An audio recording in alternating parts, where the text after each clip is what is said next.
Yeah, but please, each part can dispose of. I mean, when people come in, they may not know the session is supposed to because all of us are.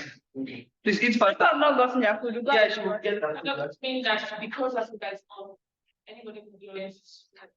Right now, yes. I mean, you are alive now. That's wow. Yeah. So so you can.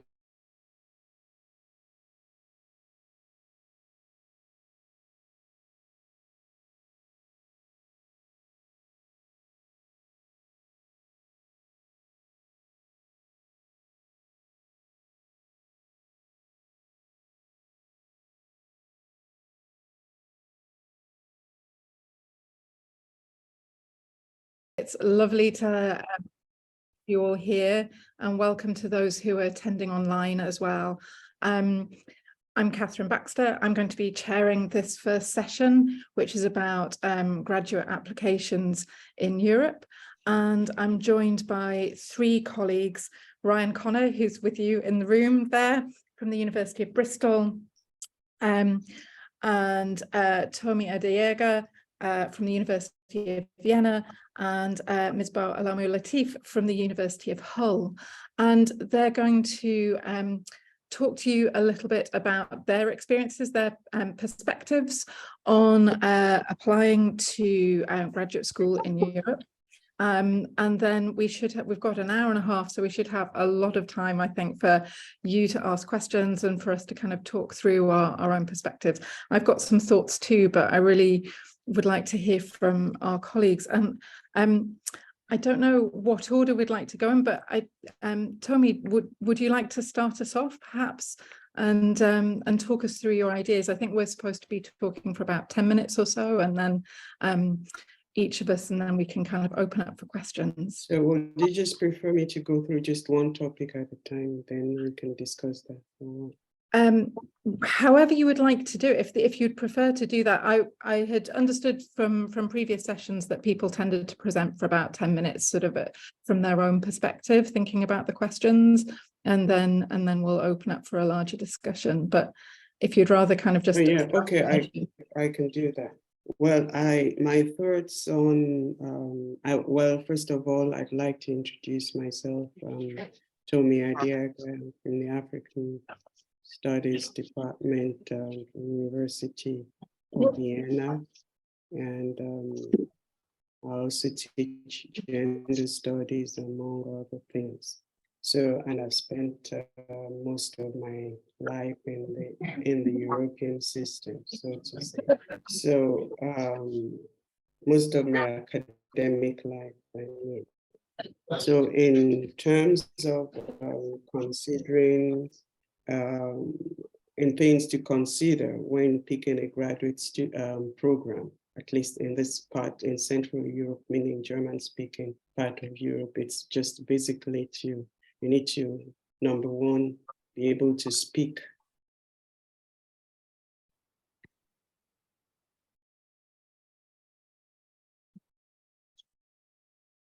Can you hear me? Okay, the most important thing for you to be able to do is just to be able to speak the language, because most courses are not taught in English anyway. So that is a criteria that you need to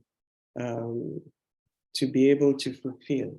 And then you have to look for a course that you are most comfortable with, and then go for it. That's basically a very important aspect of it, because if you are not comfortable with what you're studying, you won't be able to move further you won't be able to go far in the course, in your chosen course or your chosen area of specialization. And then when you're done with that, when you're looking for supervisors, either for your master's or for your PhD, it's always very important to look closely at their profiles, at their research areas, and most in particularly need to look at their area of specialization, because this is very important in the sense that your supervisor should be able to help you to actually do your work. But that still is not a guarantee, because they are not obliged, despite the fact that they are your supervisors, you also need to do a lot of work on your own. And they feel, well, not everyone, but many of them feel they are not really obliged to walk you through the whole system. You have to do the major part of it in the masters, as well as in the doctoral, on the doctoral level as well. In fact, I know of some supervisors who generally tell their students to submit their work at the end of the end.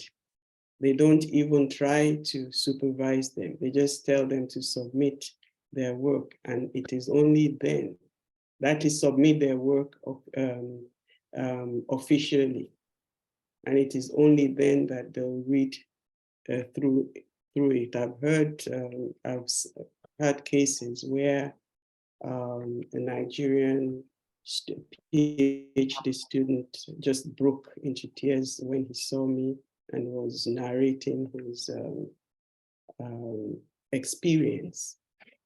And I felt so sorry for him that I was not supervising him, but I felt I needed to help him a bit with what he was doing, because having come out of that system, I understood where he was coming from. And so that is basic, and that is also very important, that it is not every time that you get supervisors, even if they're in your area, or in the area that you want to specialize in, that is still no guarantee that they will be willing to help you. So you have to do quite a lot of work on your own. And also what it means in terms of writing, also in looking at the master's level, when you want to write your thesis, luckily there are some courses that you can take over here. That is research courses. And I have taught one of those courses whereby I approached it differently, because even choosing the title of your work, it takes a lot of help, because most students cannot choose the title for their thesis, for their master's dissertation, even for their PhD dissertation anyway.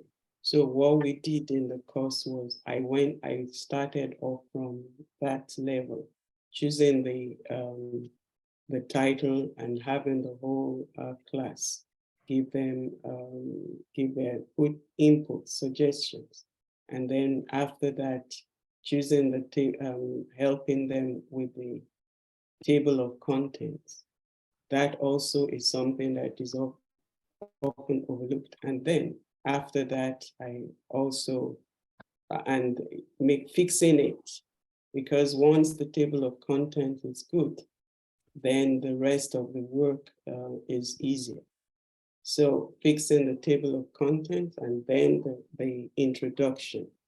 So by the time I walk them through it was quite easier for them to do the rest of the work. So this was just a course that they took to prepare themselves for their master's thesis. And I was very happy to do that, because I never had that opportunity when I was studying, because nobody was really interested in even teaching that, and even if it is taught, it is not taught the way that it is student oriented per se. So that way, that that also helps not just for the master's dissertation, it also helps for those who are going to take their doctoral degree as well. Why? Because it teaches them to think scientifically. It teaches it sort of bundles up their knowledge and fixes it in such a way that they're able to think in a coherent way when they begin to write, and they know what to add and what to subtract. And yeah, so that is for me a fundamental, that's for me a very fundamental aspect of even doing any program, any graduate program in the first place. That is to teach them, to teach the students how to present themselves and how to present the work that they want to do. So I know I only have 10 minutes. So I hope in the course of this this panel we'll be able to talk more. I just want to add that the part about funding for graduate education. Britain, you have a different system, but as you probably are well aware of it, in Central Europe, at least most parts of Central Europe, you don't pay the kind of students' fees that you pay in the UK. So the systems, even within Europe, well, Britain is not part of Europe. So even within this part of the world, the systems are different. So I'll stop here for the moment. Thanks so much, Tommy. That's really helpful kind of to start us off. And thank you for your reflections as well on your experience of teaching and preparing people for graduate study. Can I ask Ms. Latif, if you would like to maybe sort of carry on the conversation and tell us a little bit from your perspective from the University of Hull now. Thank you. All right, Catherine. Good morning, everyone. My name is Ms. Latif. I'm so pleased to be on this discussion. I am a law teacher and a law researcher.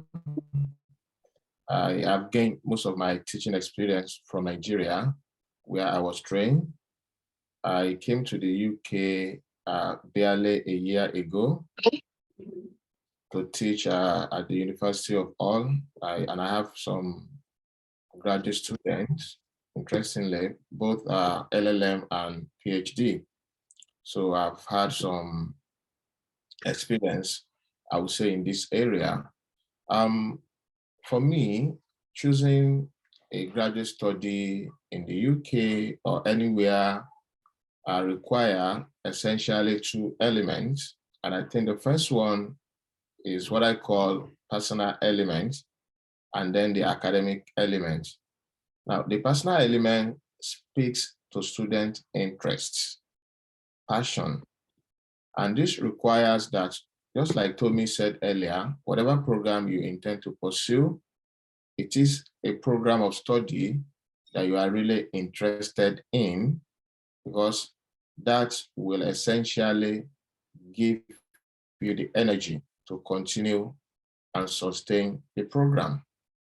And of course, an aspect of the personal element also is the need to understand why you are pursuing this particular graduate program.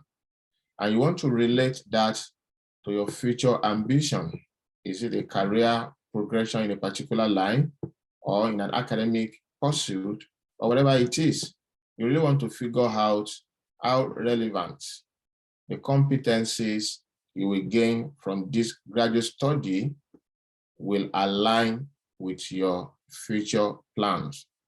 And of course, you also want to consider how far into the future this particular career path will take you. So you don't just take a graduate program just for taking sake. I mean, simply because a friend has told you about it, or you think people say, oh, this particular discipline is lucrative.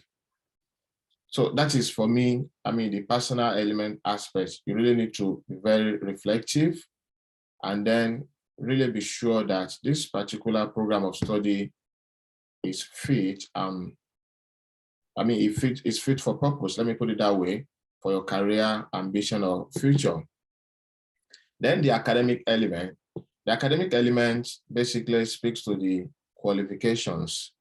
And most schools in Europe, and particularly here in the UK, they have their academic requirement stated on their website. So I think the starting point, therefore, is to examine and scrutinize the relevant web page of the particular university for you to gain a good understanding of what the specific requirements are. For a master's degree in law, for example, generally in Nigeria, you cannot get into a master's degree in law without having a prior LLB degree. That is, you must have studied law and graduated from a law school.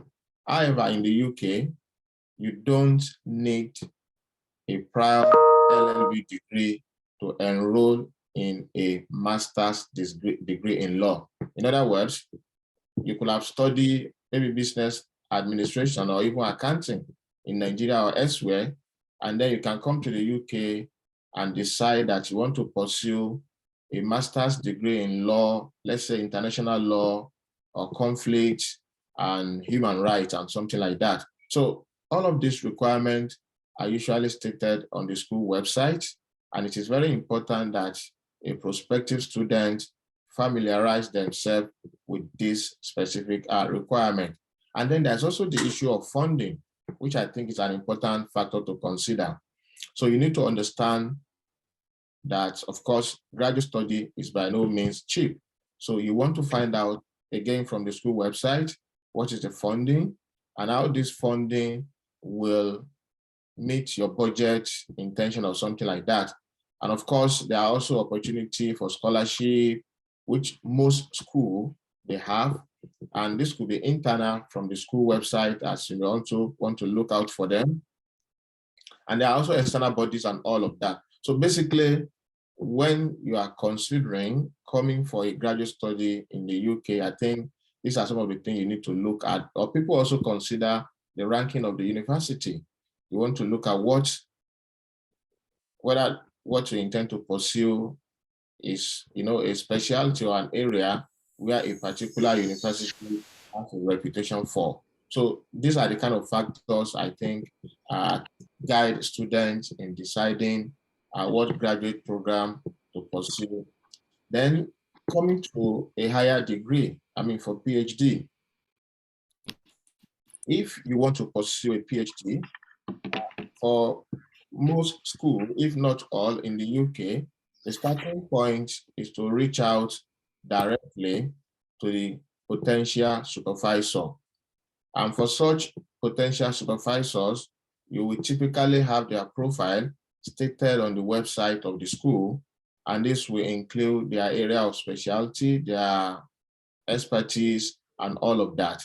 And of course, their email and other contact details. So you could decide to apply to the school generally, as we do here at the University of Hull. You could actually apply generally, and then they send your application to the admission committee, who then scrutinize it, send it to a relevant faculty member, who will look at them and then give the feedback to the graduate college as to whether you are a candidate they may consider for admission. But most commonly, I think people come directly by reaching out to their supervisor. And this is what I think I've experienced personally I have 2 PhD students as I speak now, and interestingly, they actually came to me directly.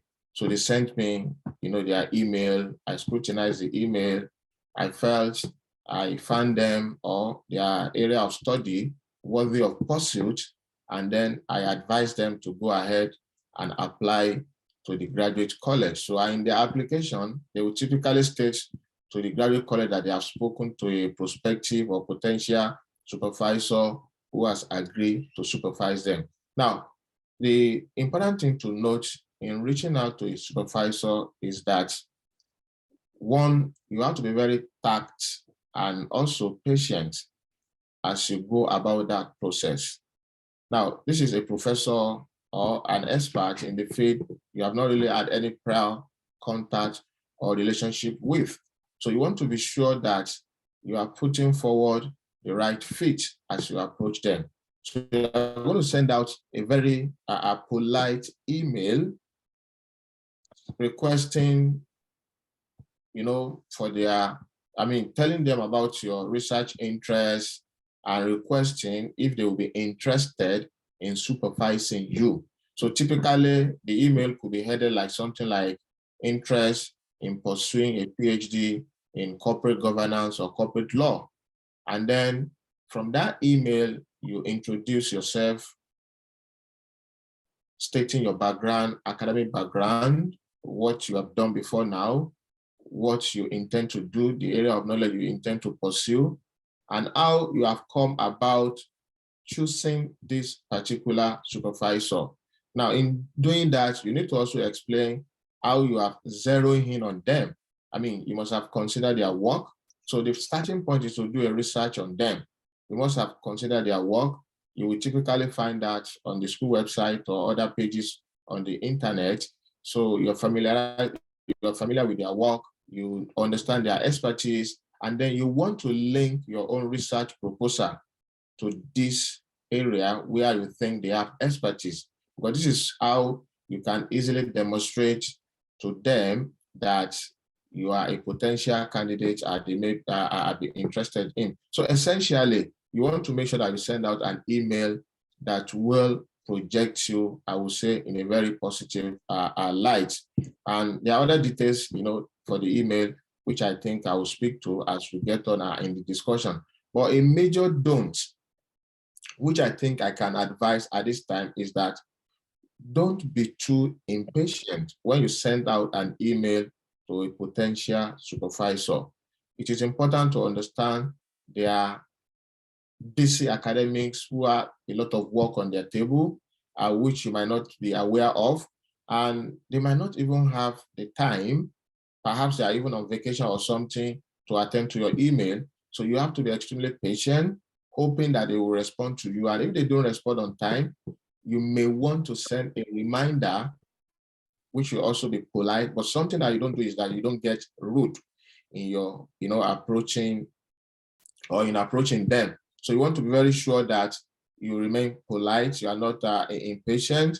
And then if you perchance got a no for answer, don't go personal.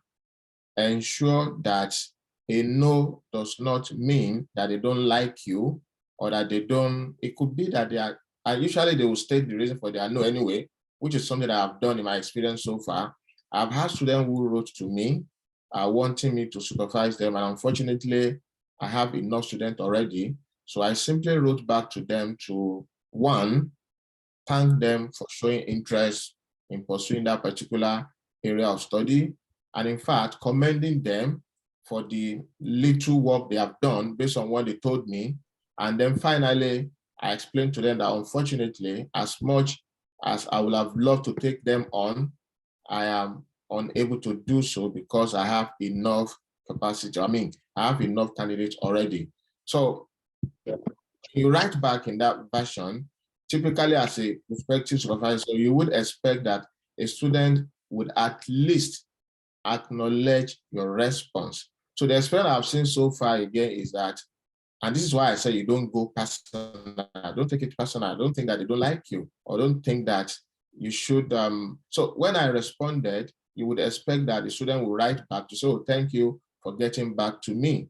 But then the experience I have seen is that some students, and I would say 3 of them in the past few months, have literally refused to write back to say thank you for getting back at me. And I think that's something very important. So don't take it personal. And of course, a rejection should also not discourage you. If a professor or a potential supervisor has rejected you, that should not discourage you from moving forward. I mean, sending out your proposal or request to other people who may be interested in your research. Petri, I don't know if I've extended my 10 minutes, or can I still go on? Sure, if you've got a couple of other things, that would be great, and then we can move on to Ryan, but sure, go ahead. Okay, and then for the academic committee, which is also, I mean, I think I mentioned that earlier in passing. Now, the academic committee is a university administrative body which undertake, I would say, the daunting task of selecting the best from the best. So usually they have too many applications to deal with, and because these applications are usually very competitive, so it makes their work a lot more difficult. So when you are sending in your application, you also have to put that in consideration and understand that the selection committee will essentially focus on 2 things. The first one is your academic fitness. Now, how do they evaluate your academic fitness? The first and foremost area is your grades. I mean, what kind of the grade you have obtained, and then from your transcript. So they scrutinize and evaluate your grade to see how well you have done in your previous study. And also they consider your grade to see whether what you have done, I mean, the courses you have taken before in your transcript, whether they align with your new proposed course of study.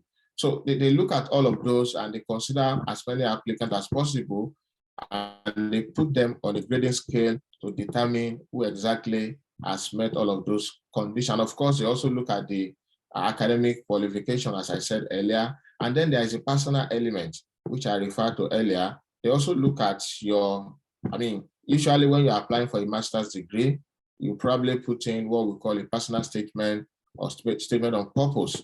Now, from those statements, they could easily deduce your personality, you know, the kind of leadership experience you've had, how, I mean, your persona. Are you someone who is selfless? Are you emotionally stable? So these are the kind of things they can deduce from your personal statement, and maybe subsequently from the reference letter, you know, you got from your referees and all of that. Then finally, on funding, there are quite a number of funding opportunities, and most of them are located internally within schools. So when you are applying to school, it is also important to understand what scholarship opportunities or funding they have. For PhD, some have sometimes a full scholarship or sometimes discount fee, where they simply discount, you know, your fee for you and you pay less. And the most prestigious, I think, of these opportunities in funding, you know, are the fully funded scholarship or grant and fellowship. I mean, if you are able to get them, they give better stipend. But the important thing is for the students to be well aware enough how to scrutinize the school website and external websites or other web page or pages, you know, for relevant information. As we say, information is key. And with information, you can get the right pieces of things that will help you project in your career development. All right, thank you. I think I'm done for now. Thank you. That's really helpful. Thank you so much for giving that overview. We have one other panelist who's been struggling to get on. I've just sent a message to the organisers in the room, so hopefully you're able to send the link through to our 4th panelist. But in the meantime, while we're trying to do that, can I move to Ryan, who I think is in the room? So Ryan Connor, can I hand over to you now?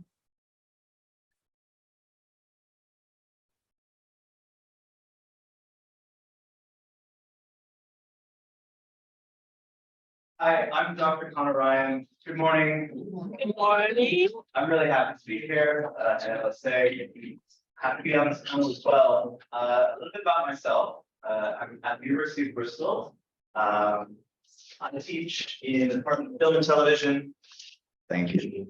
But I do have a background in literature as well. So I guess the advice that I would have to offer today is advice that pertains to the arts and humanities. And some of it might be a little particular to literature and film, but I think other points you can extrapolate to other disciplines. I would emphasize what some of the other panelists said, that these things work differently almost everywhere you go. Every country has its own methods, but also universities have their own approaches to post-grad research. For instance, do you call it post-grad or grad school? So my advice would be, a lot of it would echo things that have already been said, beginning with research. You have to do some research before you do the research. Understand what program it is you're applying to. Departments think of themselves as having a particular character, having a personality, and you want to understand what the personality of that character of that department is. If the department imagines itself as being very strong in a particular aspect of history, or very strong in a particular aspect of literature, then you'll want to ask yourself, is their strength the same as my strength? Is what they imagine their focus is, does it align with the focus of my research? If it doesn't, then that might not be the best match for you. So researching departments, understanding who they are before even approaching that department is really quite important. Understanding the opportunities for funding and so on, those things are also important to research, but they might come a little bit later in the process. I guess the biggest note I have here with a gigantic line underneath it, because I would emphasize this again and again. Your relationship with your supervisor is, in my personal opinion, probably the most essential aspect of your experience throughout the years that you'll be there. You really want to have a strong relationship with your supervisor. At this point, I might start speaking idealistically, some utopian visions of how that relationship should work. And it's not always that way, but you want to be aware of exactly what you can expect from your supervisor and what your supervisors will be expecting of you. And so the beginning of that process would be, again, in the researching programs, finding individuals. Who are the individuals? Who is the individual in that department that you think will best supervise you? What is it they're working on? What have they done in the past? Does that align with what you want to do? Here's one of those ideal situations. In a perfect world, you've already been doing some research. You've already done work in either undergrad or a master's degree. You've read extensively.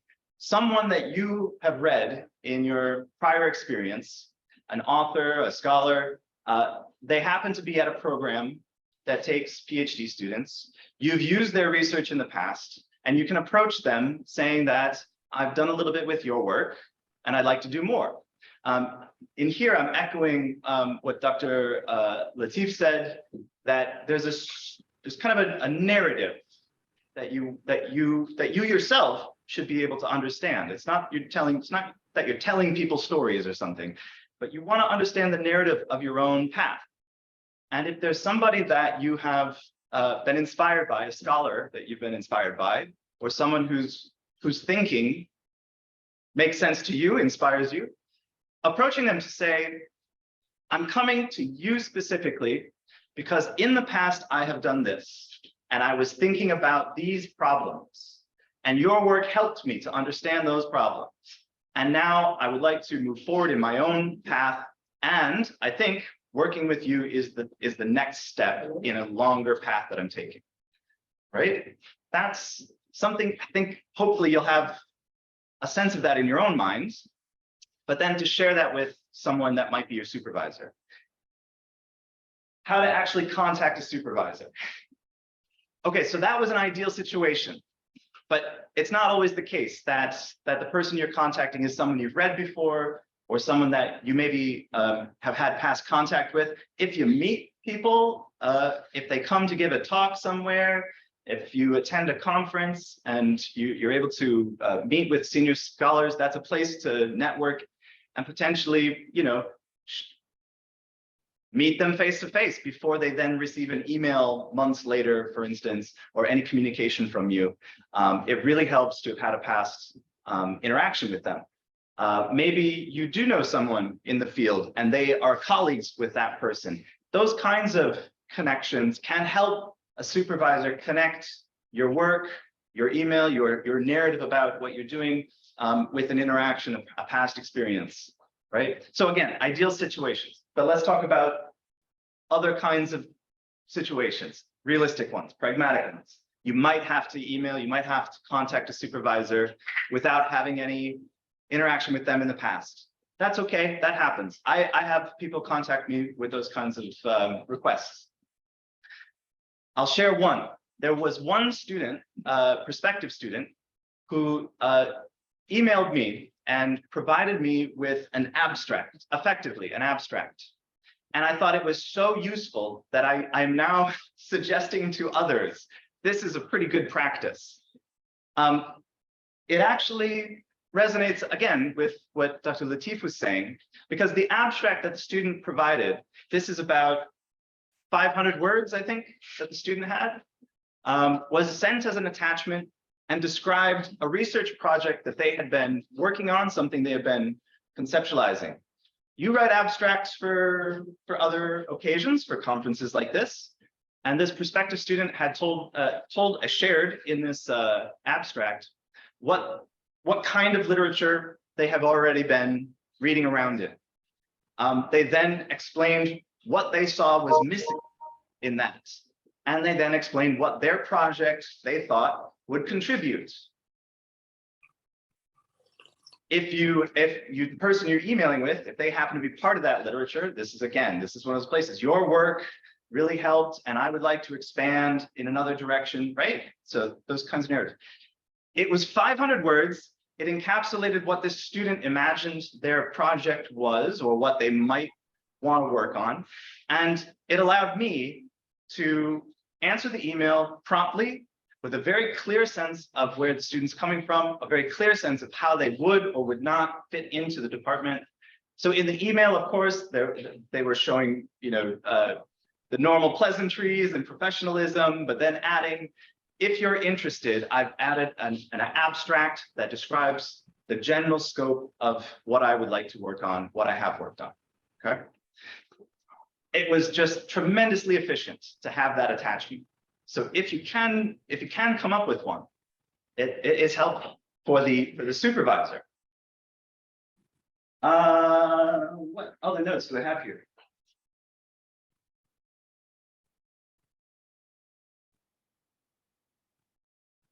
Okay, you can approach a supervisor in that situation, and it may be that the supervisor likes your project, but there are spaces for adjustment that maybe if there was some revision to what you were imagining, it could make for possibly a stronger application. And so you might ask, if you do have time, or if you have any thoughts, I'm open to feedback. Of course, own your own project. Don't let other people come in and bulldoze and rebuild. But that feedback can be very useful, especially if you're going to turn around and reach out to another supervisor in the future. As Dr. Latif said, a no, don't take that personally. It's not lost effort. It's not lost effort.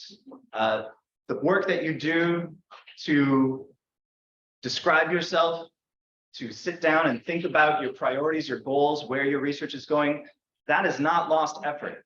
The documents that you might write, an abstract like that, even the emails, you will use them again. Trust me, you'll have an opportunity to pick from those, to polish them, and to use them again, okay? You're always constantly improving the way that you present yourself, and the way that you talk about the work that you want to do. Okay? So again, don't take it personally, don't lose heart. But feedback can be very helpful. They may not have time to offer extensive feedback or any feedback, but at least ask. At least ask. Okay. Personal statements. Yes, that's another one. In applications, I have to confess, at my university, I don't get to see a lot of what a prospective student sends in as application materials. The university's admissions department handles kind of a lot of that. But one document I almost always receive is the personal statements, right? If someone proposes that they'd like to work with me, I always have a look at that. I'm able to, and what do I usually look for? I look for something that someone told me years ago to use in these kinds of scenarios, which is the idea of stepping stones.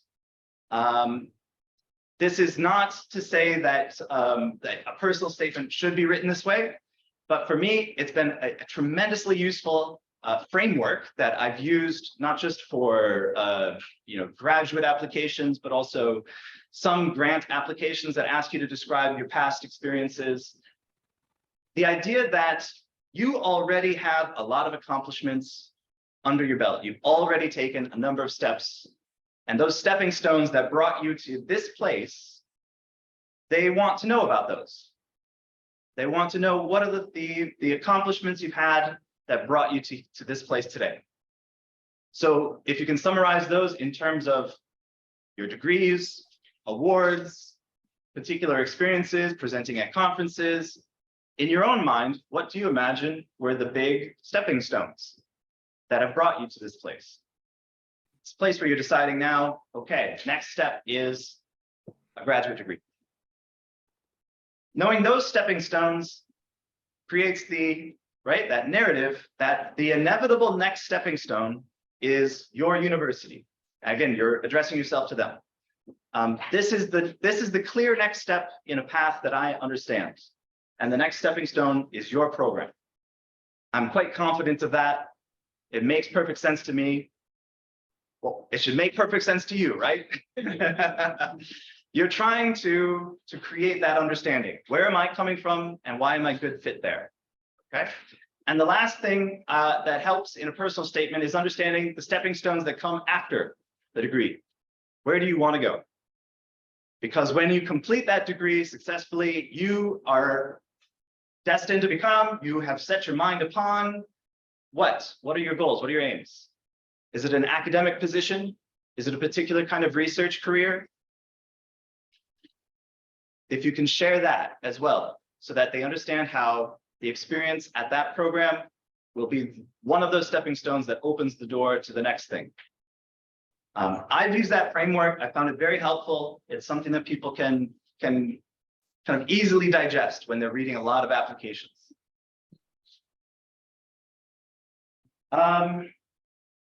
Okay, so there are easy things for me to tell you. These are the things that people want to hear, like, you can reach out to supervisors and contact them.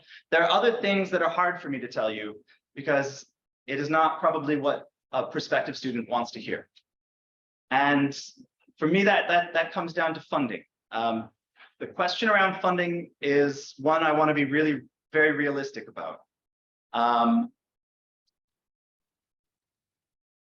At my own university, we received many applications, PhD students applying who receive acceptance, and we try to work with them, but we do find that in the end, sometimes there isn't funding. That is a reality. And so I feel discouraged when I know that someone has put in a tremendous amount of time and gone through this process to find out that they won't be able to come next year. And so I think to myself, if I could tell that person at the beginning of their application a couple of things, it would be this. Funding, at least in the UK, is generally broken down into internal and external funding. That means internal to the university, whatever university you're applying to, or external to that university. External funding can be from a public, from grants, like the AHRC, which has government support, among other things. It can be from a private but external source, such as Newton Fellowship, Leverhulme. There are those are not necessarily government public funded, but they are also not the university's money. So internal and external. Internal money, universities are large, they are mazes, and the person who knows how to navigate that maze the best would be your supervisor. So if you're speaking with someone who might be your supervisor, again, like I said, if it seems like that relationship is starting to blossom, you can bring up, okay, well, what do we do about funding? If I apply, what do you think our strategy should be for funding? Are there opportunities? Can you pinpoint them for me? Supervisors, if they've done this in the past, they'll already have a few on the top of their head, and they can probably find a few more, one or two, who knows, within the university itself. I apologize to any future supervisors who might not have ideas, but I'm now placing these expectations on them. I think they should. I think if a student came to me and it seemed like a promising opportunity, I would want to look for those funding sources to help them out.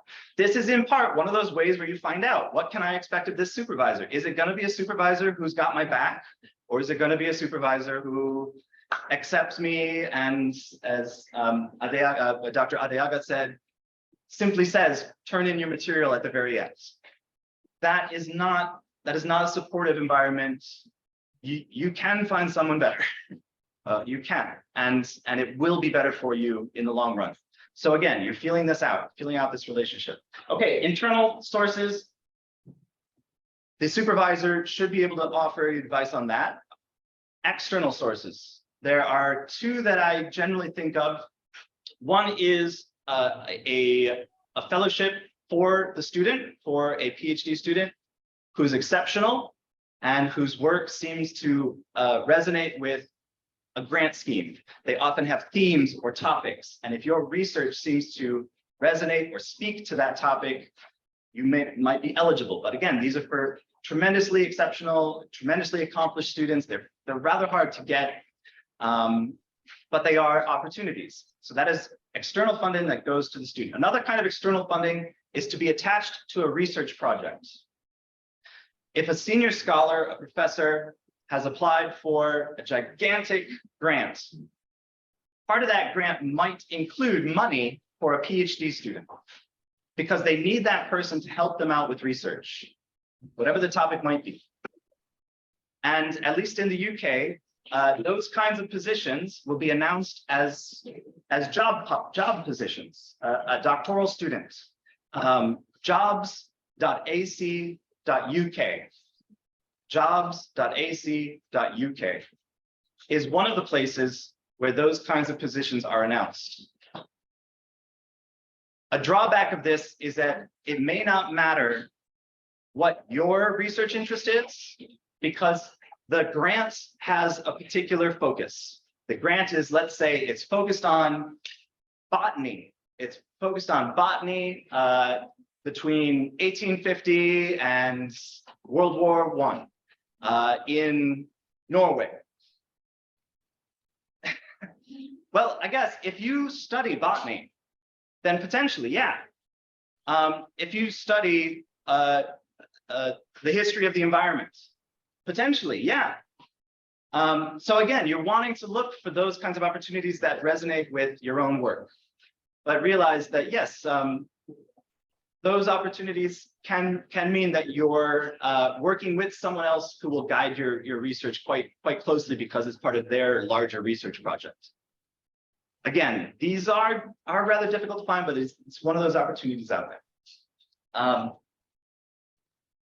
Anything else I should really hit? How am I doing on time?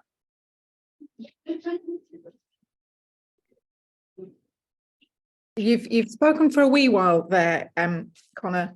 But if you want to, if you want to wrap up but if you've got some other crucial things, then please do share. Okay, here's the last crucial thing I've got, which is that it can be difficult in approaching these situations, feeling as if you don't necessarily have the knowledge you need to speak to that topic or to address this kind of specialist interest. It's a chicken and egg situation, because to become an expert, you have to go through the study of the research, you have to go through the program, but to get into the program, sometimes you have to show expertise. And I would just say, speak with confidence, because you have already done much. You already have accomplishments under your belt. Speak with confidence, but also be aware of what your limitations are and where it is you're reaching out to someone else for help in the next step moving forward. Okay? That would be my advice. Thank you. Thank you. May I quickly add yeah, one or two? Yeah, please Yeah. go ahead.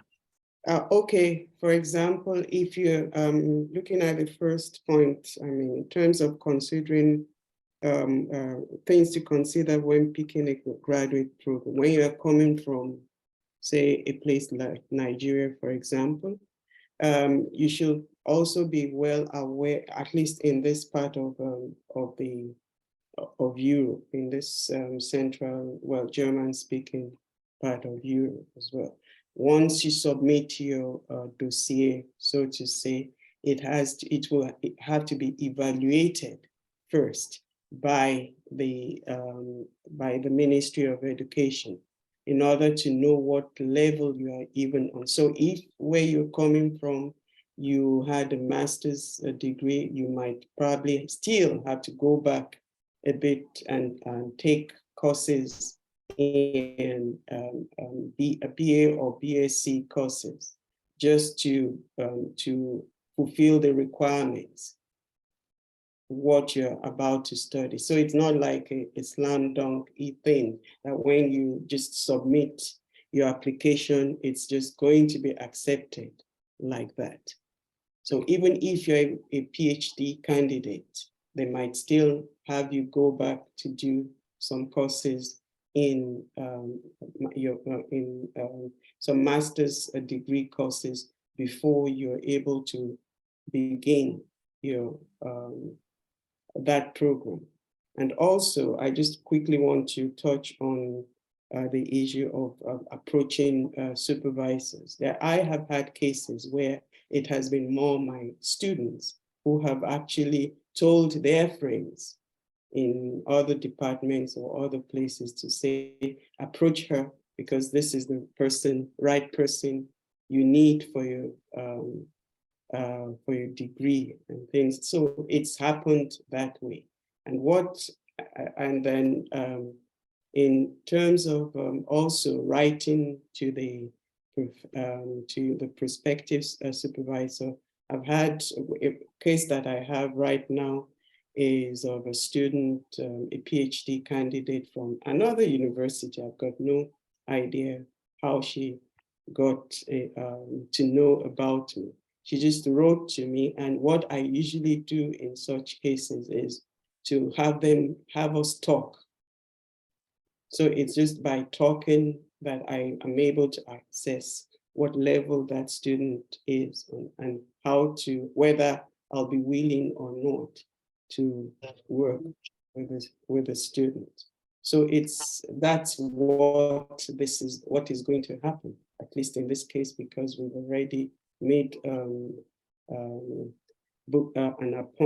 arrangement that we'll meet at some point during the summer to talk about the prospective work. So if it's okay so in terms of animosity or whatever, it's where we'll be able to agree to work together or not to work together face to face, and it's helped in the past. And also in terms of getting funding, for example, in this, what they do in some cases internally in this place, in this country at least, and also in Germany, I think it's to offer PhD candidates what they call PriDoc positions, which is like they're working with the supervisor in the department.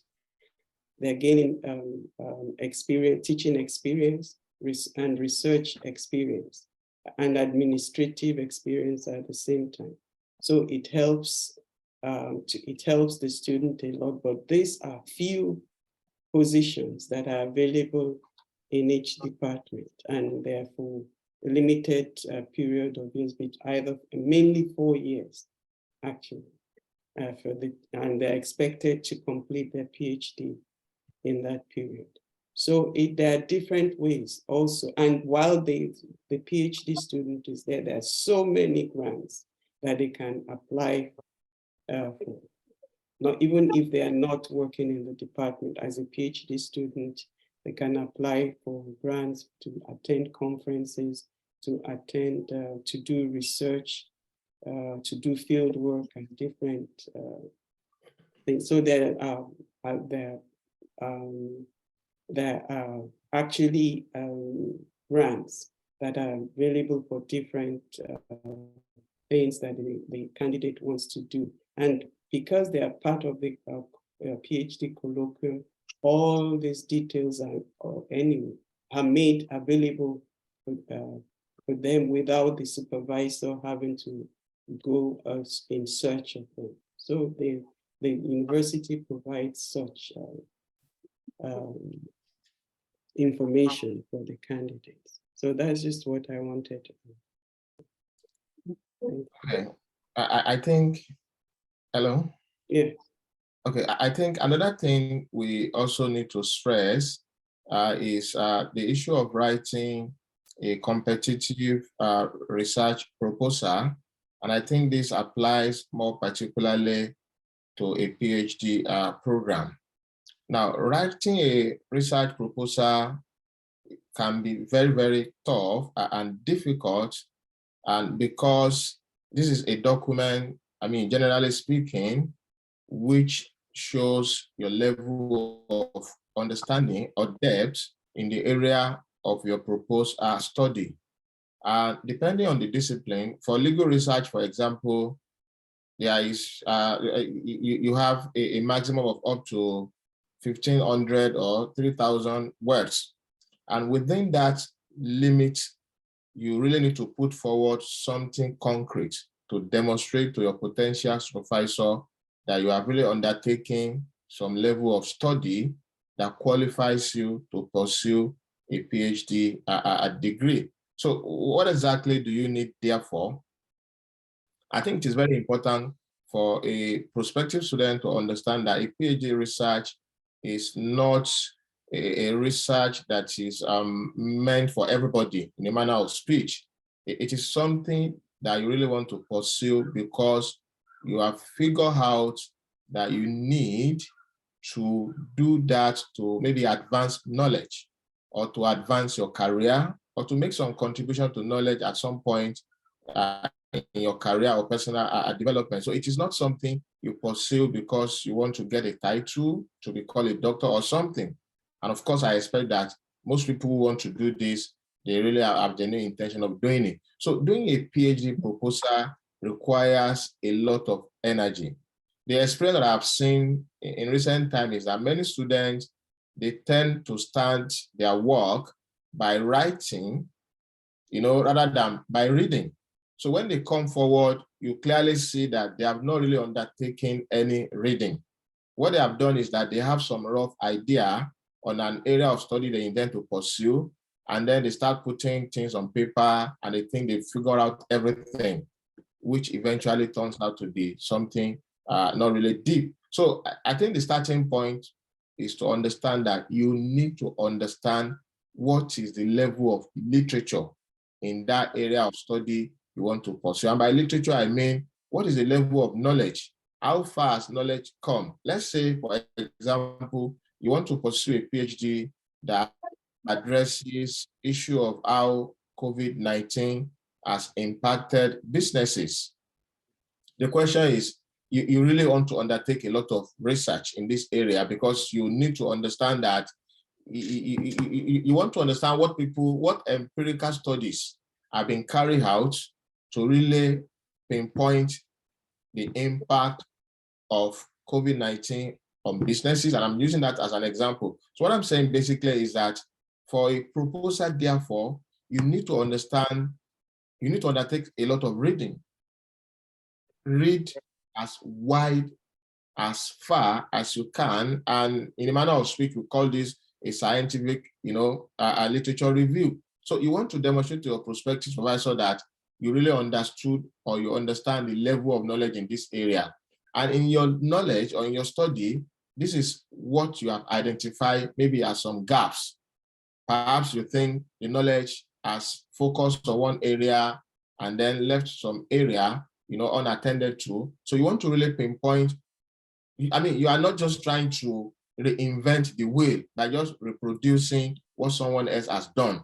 So it's not like you are reviewing their work. So what you're doing essentially is that you're saying, this is what has been done in this area. This is how far knowledge has come. And this is what I think has not been attended to, or what has not been sufficiently attended to. So it's very important to put that in mind. And also, you want to frame your question in such a way that they are not unnecessarily cumbersome. I mean, a question or a topic rather doesn't have to be long, to indicate that you are pursuing something, worthwhile. It could be as simple as, how does COVID-19 affect businesses? It could be as simple as, just anything that is very, very, I would say, catchy and informative enough to indicate what you really want to do.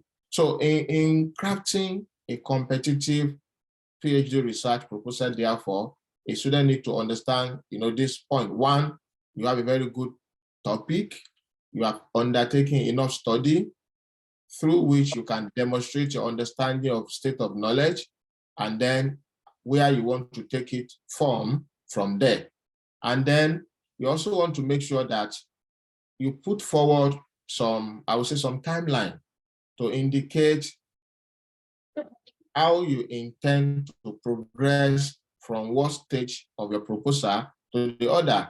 This could be something, you want to put at maybe monthly or bi-weekly or something, but you must definitely state on the page of your research proposal the timeline within which you intend to undertake this study. And I must clarify that at this point, you are not required to have actually understood everything, and that is of course impossible, but you need to understand or demonstrate rather, some basic level of knowledge or understanding to show that this is a study that is what are pursuing, and you indicating timeline. We also communicate to your prospective supervisor that you are really prepared for this. You have capacity for time management, and your work or study is feasible, and then it's something they should be interested, in supporting. And then finally, your research methodology. As you understand, a PhD proposal will typically formulate questions. Okay, you want to ask questions, and these questions are what your chapters, want to provide some answers for. Questions like how, when, where, and all of that. So you need to also understand, depending on the level of, the type of, I would say, discipline rather, because we have different research methodology, from humanity to sciences. So it could be from purely, a doctrinal method where you simply examine text, written text, and it could also be something where you undertake field study or empirical study, which will also require some ethical issues. So basically, you need to understand what are the specific requirements, for a proposal in your field of knowledge.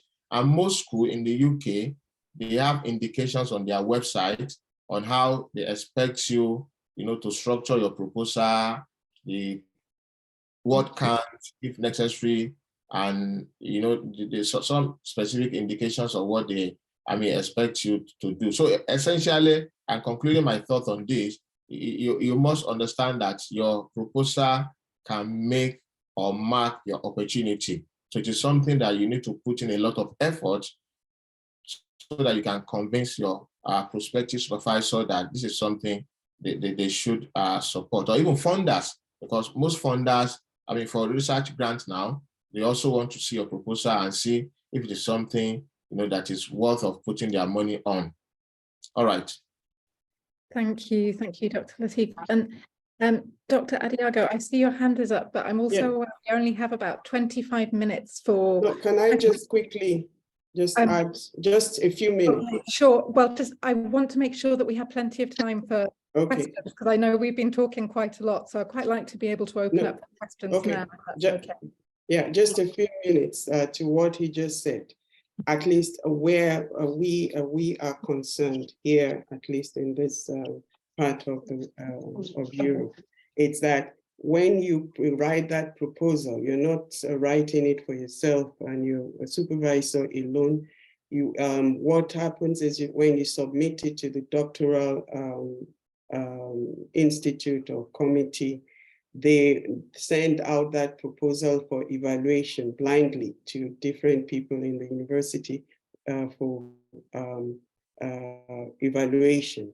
And after that, based on that, that is when you take part in what is called dis doctoralis, which is not, so in this case, you are not just taking part of doing a public defense alone at the end of your degree. You're also doing it at the beginning, because you have to present your proposal to a committee that anybody can also attend.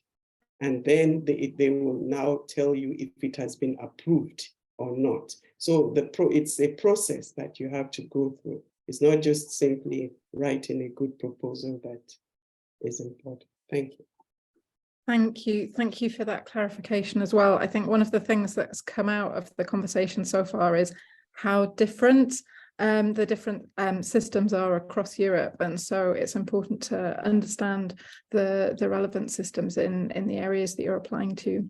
Okay, we still have about 20 minutes left, I think, for questions before we have to wrap up. One of the things you'll see is that we're really keen to share our thoughts and our experiences with you. So please do, those of you who are attending online, please feel free to put questions in the chat. I'm happy to sort of help keep an eye on that, and or in the kind of Q&A bit that you can access. And if there are questions in the room, please put your hand up, and I'm sure the colleagues from LSA will help. I imagine there's a microphone you can ask, and we'll do what we can to answer your questions.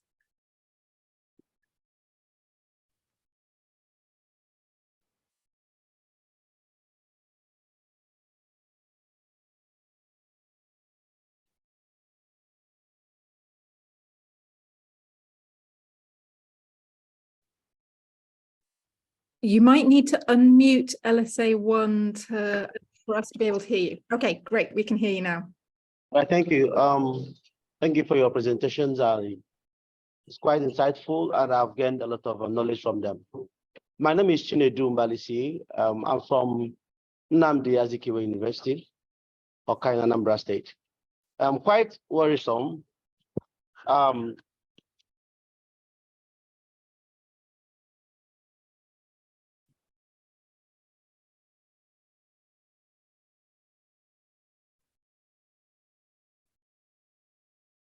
I'm not sure we can hear you. It feels like the mic has maybe cut out.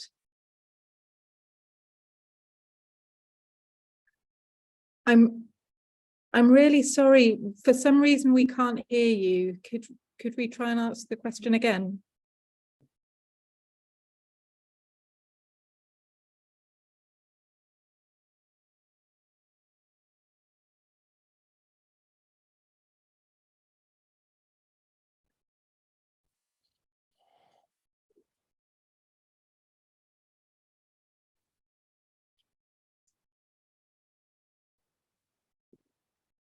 I'm not quite sure what's happened, but the sound doesn't seem to be working in your room, so we haven't been able to hear that question. Is it possible to... No, we're still not hearing anything.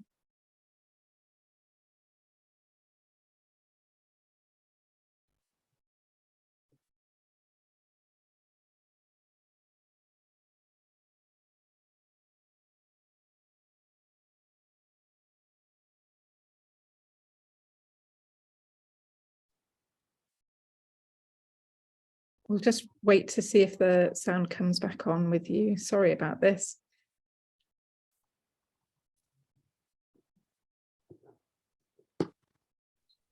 but if someone comes with this topic. Okay, Yeah. I can hear something now. Yeah, from the room. So, hi, Dr. Baxter. You can hear me. This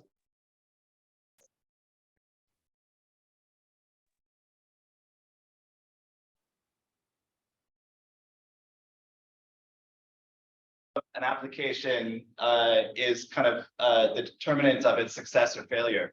And I guess that's my answer, is that I don't think there are, like, golden ticket topics that are winners and others that are, inevitably not going to work. However, I have had, for instance, someone apply to do research on social media in Tanzania, and how people are using it in everyday life. And I'm in a department of film and television, and none of my colleagues really do any research on social media or on media and communications. And in the application, nowhere did the person speak about film or cinema. And so as much as I was curious and interested in that topic, and it seemed like it had potential, I explained to that person that that topic and our department might not be the best fit. That another department somewhere else that does maybe media and communications, they might have even more resources and be a better fit for you than with us. So again, it's about researching the program and finding those supervisors who are the better, a good alignment, a good fit for you. Yeah. Thank you, and thanks, Connor, for sharing the question, which for some reason we didn't hear very well. We have one question that's come in through the Q&A, who asks, I wanted to confirm that the only document which can be sent to a prospective PhD supervisor is an abstract, and all the other documents required are sent to the selection committee of the university. And I mean, I guess it might be different in different places, but my answer would be no. You can submit, when you're first contacting a prospective supervisor, you might well send a document such as an abstract, but you might also send your CV, you might send them some questions. When you come to actually apply formally, then all the documents that are required will be explained to you on the submission website. Submissions happen online, not via email usually, and that will explain to you all the documents that are necessary. So you don't need to, what you want to do when you're first reaching out to a prospective supervisor, is give them the right kind of information that's going to help them understand the stepping stones that Dr. Ryan was describing, of like how you've come to this point, but then also the project idea that you've got and why you think it's an important one. And an abstract is a great way of doing that, but there can be other ways, whatever you feel comfortable with. I don't know if my colleagues have anything to add with that. I think you've said it all. So students don't generally interface with the committee. So essentially with the supervisor, and then subsequently on the website, if you have been offered a position. Mm-hmm. Great, thank you. So we have another question online, but do we have another? I can see hands up in the audience. So let's go for the hands in the audience first, and then we'll come back to the next question that we have here. So can we have one of the questions in the audience? Hello, good morning. My name is Mohammed from the University of Ilorin. Now, here's my question. Yeah, for a student that just finished his undergraduate degree and probably wants to pursue a PhD degree in a choosing area of concentration, because while perusing some school network, some school website, I've seen that you can apply for a PhD directly from after your undergraduate. So we're not talking about that aspect throughout the section. I really want you to dive more into that aspect too, because I saw that for a PhD degree, you have to have an academic CV of some kind of certification and all. So how are you going to be fit for that position? I had actually talked about that, didn't I? Yeah. Do you want to respond to that in the first? Because I think there may also be some slight differences, sort of country by country. So it'd be interesting. Yes, yes. At least where we are concerned, I said earlier that when you submit your proposal for whether it is master's or PhD, it goes through an evaluation from by the Ministry of Education before you can even do anything. So they'll tell you what stage or what level you're on. And there have been many cases where people have had to take, candidates have had to take other graduate courses in case of where PhD is concerned, and where masters is concerned, they've had to take bachelor's courses in the bachelor's field, so as to be able to qualify for that course or that research that they want to take. So it might be different in other parts of the world, but that's basically whatever you do when you're coming from an external system, it has to go through an evaluation first. Okay, if I may just quickly add to that, I mean, yes, the evaluation process is very important, but I think one of the things I've found out since I came to the UK is that you could actually proceed directly from a first degree to a PhD program, which is quite different from the system in Nigeria, which I think is more mechanical. In Nigeria, the system appear or will seem to be that you must have a first degree, of course, as a foundation degree. You must have a master's. And even in some schools, like where I did my PhD in Nigeria, you must have an MPhil and then to your PhD. So it's so mechanical. You could have up to 4 degrees before you got your PhD. But in the UK, I think the evaluation process and then your capacity and all of that, this is not quite the case, I would say generally, but there are instances where very strong candidates and with very strong proposal with very good work experience, they could proceed from their first degree and then come into a PhD. And if there are any gap to fill along the line, you know, the school might also require them to undertake some maybe stop-gap study to fill in those gaps. But the system here is not exactly mechanical. So it depends on your quality as a candidate and then your ability. I think one thing to add from a UK perspective is that said, I think on the whole, it is easier to make the case for funding with the masters on top of the BA. Yes. And that if you're looking for a university studentship or the kind of external studentships of the kind that Professor Ryan was talking about, then having a master's on top really helps. Just to kind of wrap this into one of the questions on the board, just to kind of provide a quick answer to a question that we have from Olinia Joshua, who was asking about the specific format for writing a CV or a statement of purpose. And there isn't a specific format, but certainly for a CV, I think you need to be thinking about how you're demonstrating that academic expertise and the kind of relevant training that you might have for undertaking a PhD. So particularly if you haven't got the master's as well, being able to kind of show how the work that you've done so far, the scholarship that you've undertaken, the going to conferences like this one or publications, that kind of thing, showing all that experience that's going to put you in a strong position to perform well within a PhD, to succeed with a PhD. We totally have time for more questions, so I'd definitely like to take some more from the audience, and I know there's at least one more there in the chat as well, and we'll come back to that, but let's take another one from at least one more from the audience before we wrap up. So yeah, please. Okay, thank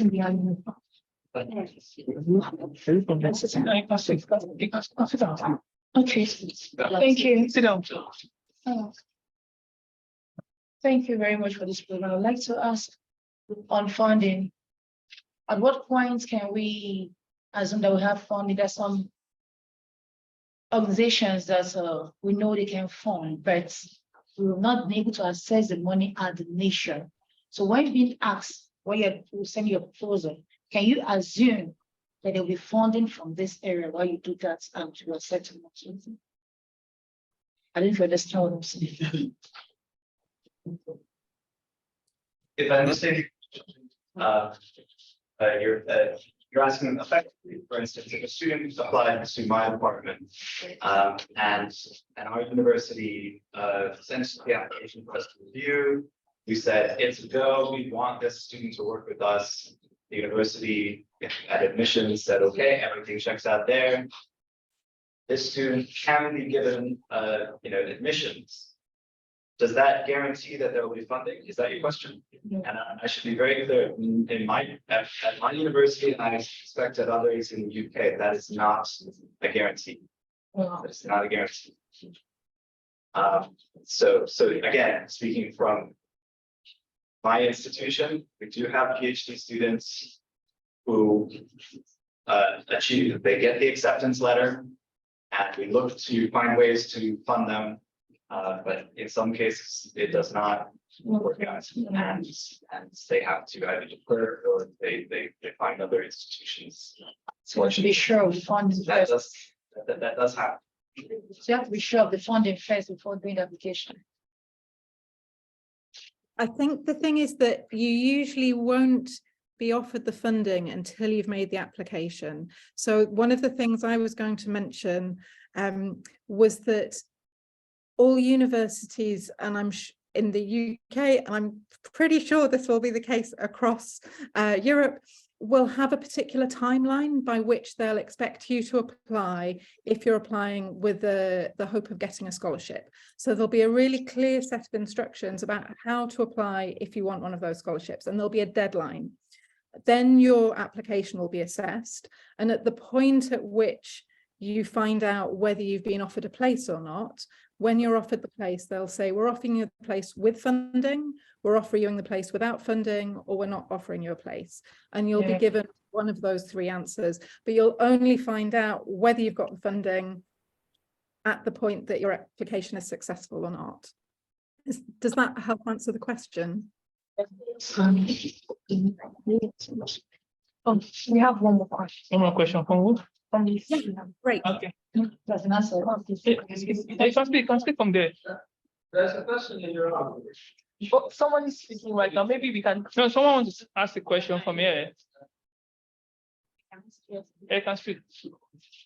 Thank you. Good morning, everyone. Good morning. I have a question here, and I would like to direct the question to Dr. Musbao, because I believe he's got the experience of Nigeria and also outside of Nigeria. My question goes to us. It is that I would like the speakers to talk on the areas of multidisciplinarity of PhD research proposals and graduate school application, and how that could mark or make the process of application concerning our supervisors and getting the admissions proper. Thank you. Well, I think I could pick a word from that, which is multidisciplinarity, right?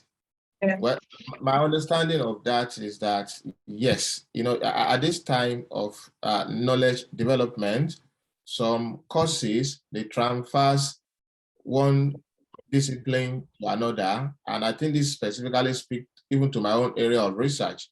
I research on corporate law and governance, and then this is an area which also transcends to accounting, finance, what we call ESG, environmental, social, and governance issue, and even sustainable development. So basically, I think the important thing here is for you as an applicant to really understand the nature of study you want to undertake. Is it a specific discipline focus or interdisciplinary? If it is interdisciplinary, then your research proposal must reflect that fact, such that if you are writing on corporate governance, for example, you should understand the finance aspect. you should understand the sustainable investment aspect. So you should be able to actually demonstrate that you understand the area, you want to undertake your research. And this is part of what we also inform the decision of the supervisor or even the research selection committee, as the case may be. I don't know if that answers your question. Does it? Yes, it does. All right then, thank you. We have to take the one after that. Okay, so sorry. Hey, can you come closer, please? Yeah. Can I just fetch it? Yeah, you can just, so All we right. have just 3 minutes. It's okay. All right. Good morning, everyone. My name is Emmanuel Ofuasia, National Open University of Nigeria. Thank you very much for your insightful talk before now. Perhaps I didn't come in early enough. My question is straightforward. I want us to imagine a particular candidate who has a very beautiful proposal, and it was called for an interview online with the grant committee. What are the things to look out for? Does it have to do with dressing, facial gestures? What are the things the candidate should brace up for? Thank you very much. If I can quickly speak to that, because it is part of the practice we do at the University of Hull. So our prospective PhD candidate, we conduct interview for them. So I can assure you that all of those personal elements, like your look, your whatever, they don't really count for anything. So you should expect the interview to be a very, I would say, simple, and also you should focus on your work. So the interview will focus on the quality of the work you want to pursue. You don't really have to wear it. Typically in Nigeria, as a lawyer, I dress in suit and black and tie and all of those things. You could see the way I'm dressed now. Sometimes I go to my classes here, even in jeans. I can't do that in Nigeria, or we don't do that in Nigeria. So all those things, they don't really matter. Your appearance, your look, and even your accent, don't matter. So the quality of your work and how you speak to the work matters, and that's all.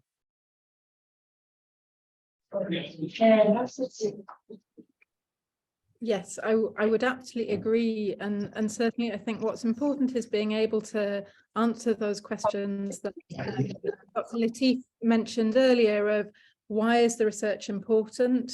Who are the key, what are the key debates in the field that you're looking for, perhaps the kind of key voices, key scholars in your field, and why you think the institution where you're having the interview is a really good place for you. I think one thing which we haven't mentioned, and I'm going to take chair's privilege to kind of give you one final bit of advice, which is your supervisor relationship. Obviously, it's the most important thing, but you're in a department. So have a look at the department and look at who else is there. Why is this going to be an exciting place to conduct your research? Not just the fit with the one person, but like who are the people who are going to be around you every day in the department? And kind of look at what the other PhD students might be doing. They'll usually have profiles there.